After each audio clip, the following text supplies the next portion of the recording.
Hi everyone, and welcome to Moxxie Life Coaching. I'm Michelle, and I'll be your host as we explore what life coaching is and how it can empower you to create and live your best life. We'll talk about topics ranging from our own self-defeating behaviors to getting to know our authentic selves.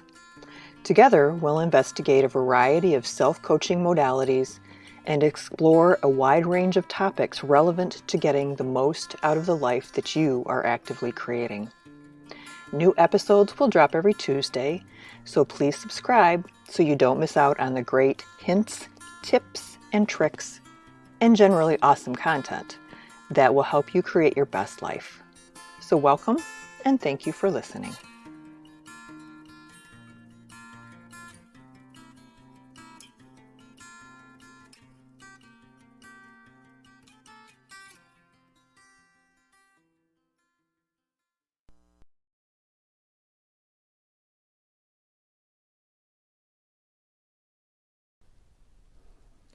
Hi everyone, and welcome to the Moxxie Coaching Podcast. My name is Michelle, and I'm your host. This week we're going to be talking about introverts and extroverts. And what I'm hoping to do is to provide you with some information about what each of these different types of personalities or people are like, with an emphasis on the introverts and with an emphasis on hopefully providing some suggestions for how to deal with your introversion if you are an introvert, and how to be a friend or a family member to an introvert if you are an extrovert. I hope that makes sense. A little bit about me, and I'm sharing some of my past history with you so you can hopefully gain a more thorough understanding of what it's like to be an introvert. I didn't even honestly realize I was an introvert until well into adulthood. Maybe even, oh my gosh, my 40s, probably. And I deeply wish, I had known that before and understood really what it meant and had been able to live my life with that knowing. And I don't want to say deal with it or manage it, because there's nothing to manage. It's no different, better or worse than being an extrovert. It's just different. Nevertheless, it seems to me there are more extroverts than there are introverts, but that's probably because we introverts have a tendency to hang out by ourselves and we don't know a lot of people. So I'm not really sure how that theory goes, but I'm going with it for today. So as a kid, I was always the odd one. I was the one who was perfectly fine if I ran around to 3 friends' front doors and none of them were able to come out and play. It was no biggie for me. My MO would be to go home and read a book, or go home and work on an art project, or take a walk in the woods that were next to our house. I did as well or better on my own.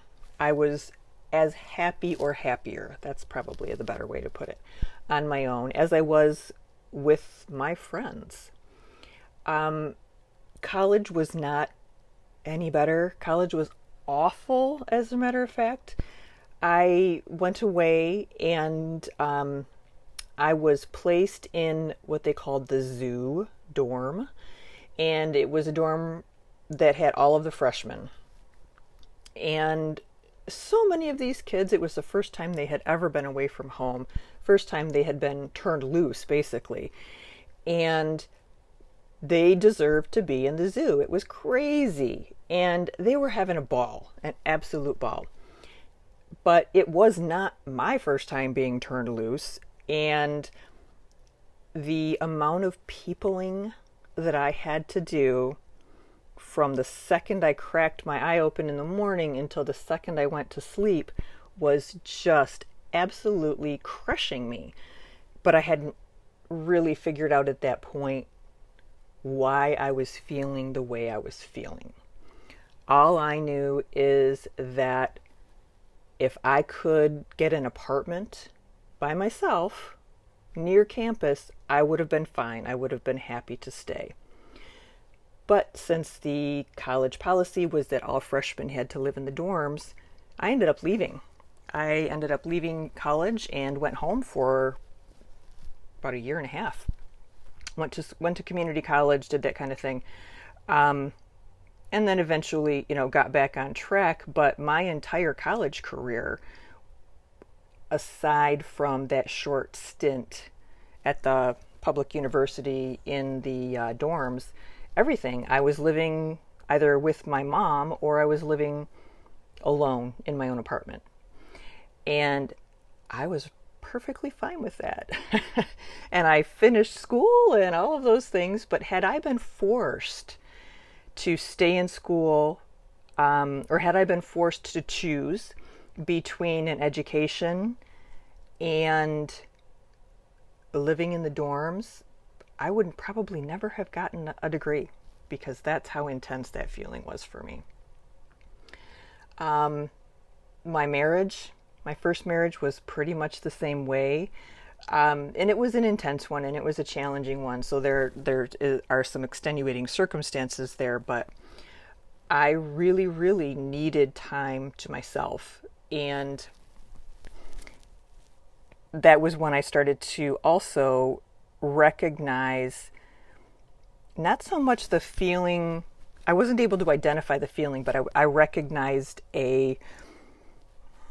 what do I want to call it? A phenomenon, which was I was perfectly happy being in the house by myself. I was perfectly happy being in the house with my daughter. But as the day went on and as the time for my husband to come home would approach, my mood and my energy level would change completely. And that's when I started to realize that maybe I was somewhat of an empath. So in terms of being an introvert in a relationship with someone who's difficult to live with, that can be extremely challenging, especially if you are an empathic person. Professionally, I've had challenges with my introversion. Almost all of my professional roles have been in the public. And when I say in the public, I'm not saying, I've been a television personality, but I have been in education and or business my entire life, and both of those fields require a lot of human interaction. When I was teaching, it was a little bit easier because I was able to, chill out and zone out, maybe get in the flow a little bit when I was teaching. But when I moved into management positions and was running businesses, there was feedback from not everyone, but various members on my team, both my superiors and those who were working for me, that there were times when they felt I was inaccessible. And that was because my door was closed. And my door was closed because I had had enough peopling for that morning and I needed a break. But not really recognizing that that's what was going on, I instead would just be frustrated that they didn't understand, or I would be defensive and say, well, I have to get my work done. I can't have the door open with people coming in here all day.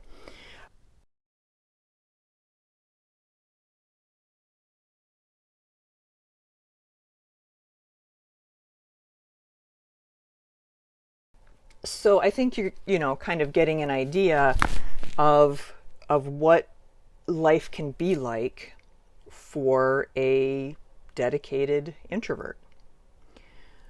I I am remarried, and I married another introvert, um, which is funny and interesting, because I have a tendency to gravitate toward extroverts because they complement me, right? They get me out, I ground them. But I ended up marrying another introvert, and in some ways, it's been fantastic. There is never a moment when I feel bad for going into the pottery studio, turning on the music, and ignoring him completely. Um, and vice versa. If he goes off and does his thing and ignores me completely, I don't take it personally. It's just the way it is, and it's just what he needs to recharge. Now, I will say that it's not all, roses and rainbows, because we are both so comfortable spending time alone.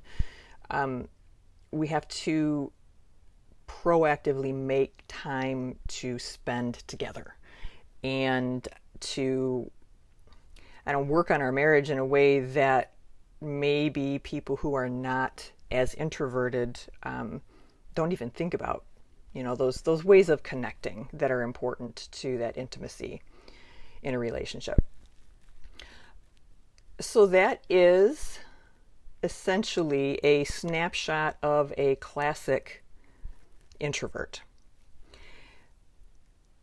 So what does that mean when we take it out of a personal context? What does that mean if we just look at it sort of clinically?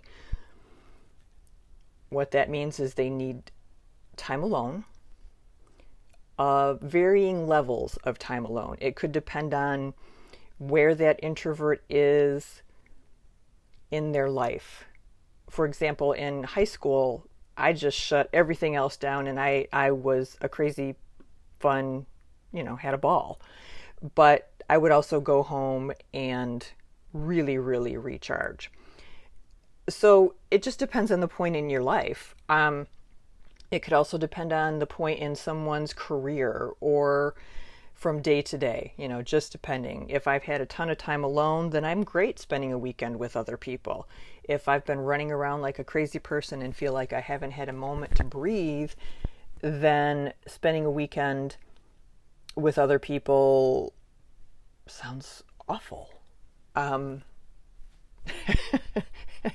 guess, yeah, it does. It doesn't sound awful. It sounds exhausting. How's that? It sounds exhausting. Even though I know that I would enjoy that time, I would come away from a weekend like that having gone into a weekend like that, being already on the edge of having had too much. That weekend would put me over, I guess is what I'm saying. And I would need some serious downtime when I got home. Introverts are very happy with their own company. Introverts can be told that they seem cold, and that is not at all the case. Introverts aren't cold, they're just maybe more likely to be sitting back and observing, maybe more likely to be listening rather than talking. And so depending on the type of person you're interacting with, they could look at you as if you are cold or unapproachable. If you are an empathic introvert, you're probably already aware of this. People who are empathic are people who can feel other people's feelings. There is a feeling of sharing someone's anxiety, or sharing someone's physical sensation, or sharing someone's headspace, and basically absorbing those feelings. So as an empath, you can be completely blindsided. And I think, as I said, that's what happened with my first husband. Is he was having a lot of problems. I would be having a great day, and as soon as he walked in the door, his energy would just bombard me, and it was really difficult. So it's not that empaths don't care. It's that the only way to cope when you are very empathic and an introvert at times is to just essentially put up a wall and draw an imaginary line in the sand, put a force field around yourself, whatever it is that allows you to put up a little bit of a barrier to absorbing other people's emotions. Introverts also will feel physically uncomfortable when they've had too much peopling. And in my experience, it's almost like I want to say a fight or flight, but really it's not a fight, it's just a flight. It's just this feeling of a physical sensation of needing some space. And I don't consider myself, I'm not a claustrophobic person at all. In fact, I'm sitting in my closet right now recording this podcast because it's the best audio. But it is it's a feeling of contraction and a feeling of being trapped.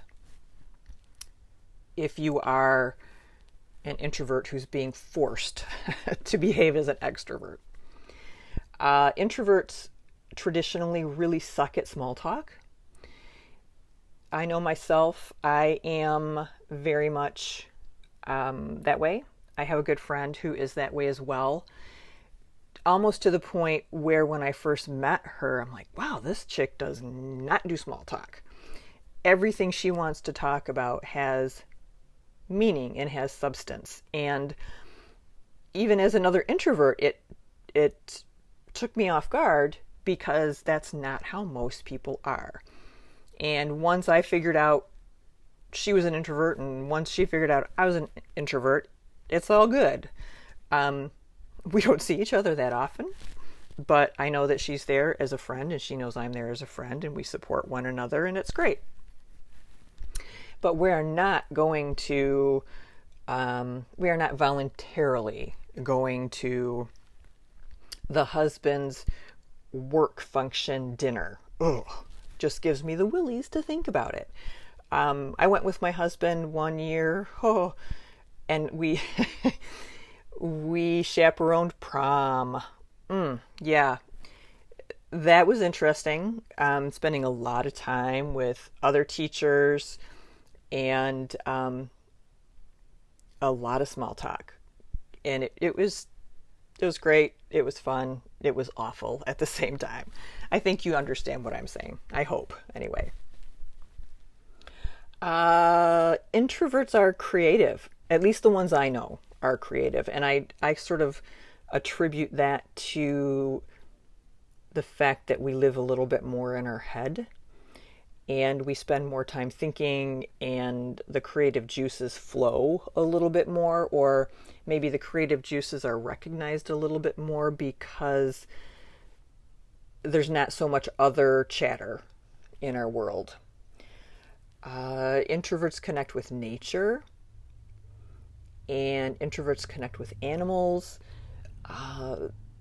If I had to pick between living in a crowd of people and living in a crowd of dogs, I would choose living in a crowd of dogs. It's just easier for me to connect with them. They're chill.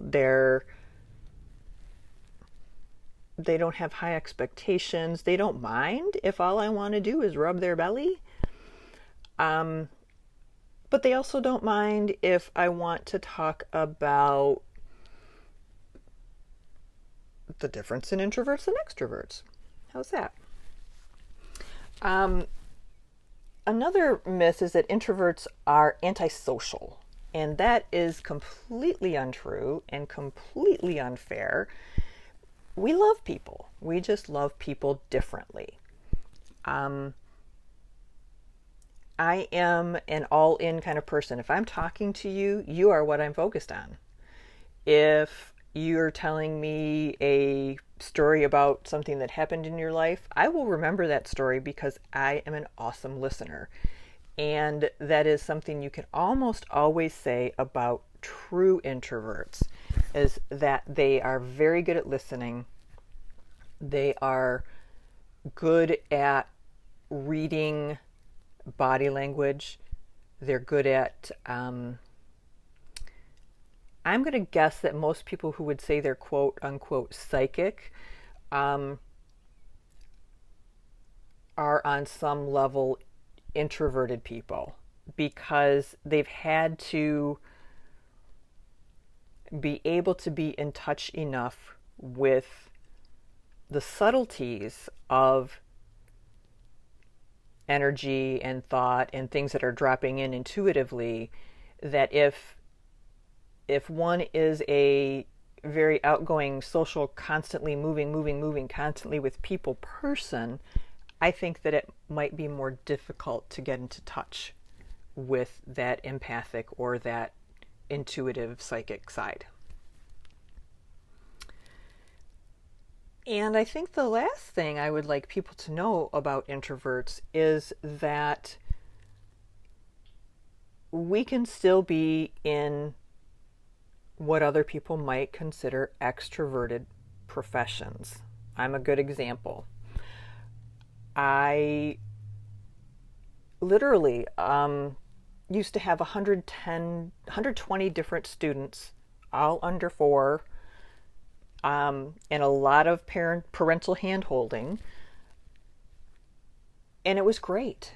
I loved it. I would, when parent-teacher conferences came around, I would literally do close to 100 parent-teacher conferences, because when your children are little, for some reason, I don't know, maybe the new moms especially, the new moms really wanted to make sure that their kids were on track and that they were doing well. And so it was rare for me to have a big gap in my parent-teacher schedule. And I would go home after those days, or I would go home those evenings and completely crash out, because I had been what I call quote unquote kind of on at that point, and for 10 hours or whatever it is. So it's not that as an introvert you can't be out in the world and you can't be social and you can't be in some of these more social helping professions. It's just that it's much easier if you're aware of your own introversion, and you can use that knowledge to help manage some of the overwhelm that comes. So what if your child is an introvert and you are an extrovert? Or what if you have just changed jobs and you have a cubicle mate who is an introvert? What are some tricks no, tricks, that's not fair. That makes it sound like we introverts need to be manipulated. What are some tips for being in a relationship, whether it's a professional one or a personal one, with an introvert? So the first tip I can give you, and this is not tongue-in-cheek, is to leave them the heck alone when they need a little bit of time. To push and prod and cajole someone who is an introvert, quite honestly, is probably just going to piss them off. They're not going to think it's funny. They're not going to think that, oh, aren't they cute? They're just trying to get me to come out of my shell. No, they're just going to be annoyed. And I'm not saying at all that introverts are annoyed people, but they can become annoyed when they spend time with extroverts who are insensitive to their needs. And especially if the introvert is not proactive enough in managing their own introversion. If you are in a relationship with an introvert, ask them before you make social plans as a couple. Or if you have kids who are introverts, don't assume that they want to go away to camp for the summer. Don't assume they want to go away to camp for the week, even. Always check your assumptions when you are spending a lot of time with an introvert. It's always a good idea to ask them to confirm, or for you to check in the day before you have plans with someone to confirm that they're still looking at going, they're still planning on it. I would even go so far as to say make them buy their own concert ticket. And the reason that I'm saying that is I can remember very distinctly, and I was, oh my gosh, I don't know, 25, 30, somewhere in there. And I had a friend who was so mad at me because her husband had free tickets to the box through his work to see Aerosmith or something like that. And I had said I would go. Yep, I'll go. Sure, that sounds great. That sounds fun. And for whatever reason, the evening of that event, you couldn't have dragged me out of the house. And it was just overwhelming to me to think about going. I must have had just a, I don't know, tough day at work or something along those lines. And it felt bad. It felt physically icky to me to consider going out, getting dressed up, being social, being with people that I didn't know, having to make small talk with people I didn't know, because it's not like a regular concert where you just can't hear anything and you sit. It's in the box. So there's snacks and there's drinks and there's socializing and things that would be super fun for about 45 minutes, and then I'd be good. So yeah, if you're doing something like that with an introvert, don't feel bad about saying, hey, how about if you buy your own ticket? And of course, not taking it personally when they need time alone, not being worried that you are not the center of their world is another one. And this is much more in line with a romantic relationship. If an introvert is in a relationship with a needy extrovert, there are potentially going to be some challenges. Because it's not personal, because it's not voluntary. Extroverts don't choose to be extroverts and introverts don't choose to be introverts. We are just what we are. And if you are someone who really needs that consistent positive reinforcement, or that consistent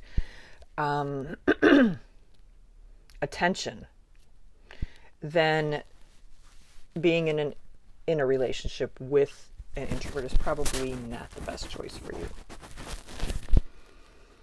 Now, I will say that I don't think my husband for a moment has ever felt unloved, but like I said, he is an introvert too.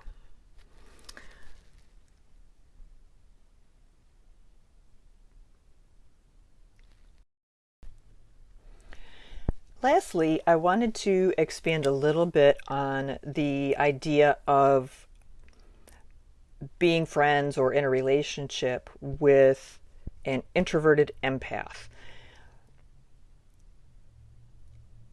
because it can be a confusing thing, especially if you are not familiar with either of these personality types. Like I said earlier, empaths involuntarily feel others' feelings or feel others' physical sensations or experience the same state of mind as other people. And it can be challenging to separate the feelings of the empathic introvert from the feelings of other people. And it can be really tricky to learn when you're having your own feelings and when you're having someone else's feelings. Additionally, empathic people will often pick up a lot on the state of mind, the feelings, the personality, all of those things of their spouse or of their loved one because of the close proximity, because of the close emotional relationship, and all of those things. So it can be challenging if you have an empath who is absorbing an anxiety, let's say, that their partner is not even aware that they have, or when the empath is absorbing feelings of anger or frustration. That can be a challenging situation when you've got one person who's feeling angry and frustrated and they don't understand why, and another person who doesn't even understand that they're feeling frustrated and angry. So I think that it's important for empaths, for basically for all of us, really, just to pay attention to what's our stuff and what's somebody else's stuff, to learn to recognize and distinguish between the two. And we should probably just do a whole podcast on that, but with someone else, because that is not my area of expertise. We'll have to find someone that would like to come in and be interviewed. Okay, so where am I? I'm digressing. So if you are the partner of an empath, of an introverted empath, be aware that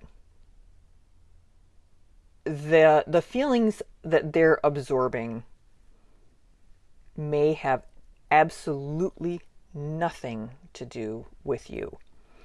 And try to keep that in mind when you are interacting with the person. And ideally, you'll have a relationship established where you can say, hey, are you sure this is your stuff?